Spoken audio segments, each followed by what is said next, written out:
1 Samuel அதிகாரம் 31. பெலிஸ்தர் இஸ்ரவேலரோடே யுத்தம் பண்ணினார்கள். இஸ்ரவேலர் பெலிஸ்தருக்கு முன்பாக முறிந்தோடி கில்போவா மலையிலே வெட்டுண்டு விழுந்தார்கள். பெலிஸ்தர் சவுலையும் அவன் குமாரரையும் நெருங்கி தொடர்ந்து சவுலின் குமாரராகிய யோனத்தானையும் அபினதாபையும் மல்கிசூகாவையும் வெட்டி போட்டார்கள். சவுலுக்கு விரோதமாய் யுத்தம் பலத்தது. வில்வீரர் அவனை கண்டு நெருங்கினார்கள். அப்பொழுது சவுல் வில்வீரரால் மிகவும் காயப்பட்டு தன் ஆயுததாரியை நோக்கி, அந்த விருத்த சேதனம் இல்லாதவர்கள் வந்து என்னை குத்தி போட்டு என்னை அவமானப்படுத்தாதபடிக்கு நீ உன் பட்டயத்தை உருவி என்னை குத்தி போடு என்றான். அவனுடைய ஆயுததாரி மிகவும் பயப்பட்டதினால் அப்படி செய்ய மாட்டேன் என்றான். அப்பொழுது சவுல் பட்டயத்தை நட்டு அதின்மேல் விழுந்தான்.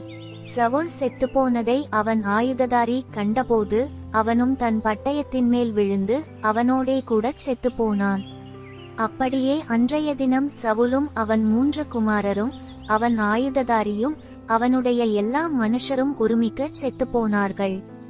இஸ்ரவேலர் முறிந்தோடினார்கள் என்றும் சவுலும் அவன் குமாரரும் செத்து போனார்கள் என்றும் பள்ளத்தாக்குக்கு இப்பாலும் யோர்தானுக்கு இப்பாலும் இருந்த இஸ்ரவேலர் கண்டபோது அவர்கள் பட்டணங்களை விட்டு ஓடிப்போனார்கள். அப்பொழுது பெலிஸ்தர் வந்து அவைகளிலே குடியிருந்தார்கள்.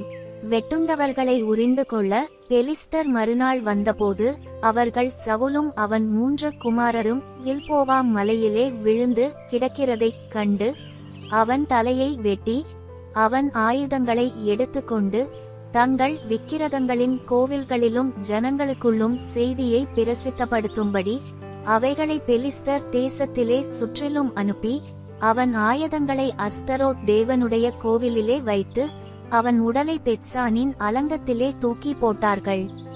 பெலிஸ்தர் சவுலுக்கு செய்ததை கீலேயாத்தேசத்து யாபேஸ் பட்டணத்தார் கேட்டபோது அவர்களிலே பலசாலிகள் எல்லாரும் எழுந்து ராமுழுதும் நடந்து போய் பெத்சானின் அலங்கத்திலிருந்த சவுலின் உடலையும் அவன் குமாரரின் உடல்களையும் எடுத்து யாபேசுக்கு கொண்டு வந்து அவைகளை அங்கே தகனம் பண்ணி அவர்களுடைய எலும்புகளை எடுத்து யாபேசிலிருக்கிற தோப்பிலே அடக்கம் பண்ணி 7 நாள் உபவாசம் பண்ணினார்கள்.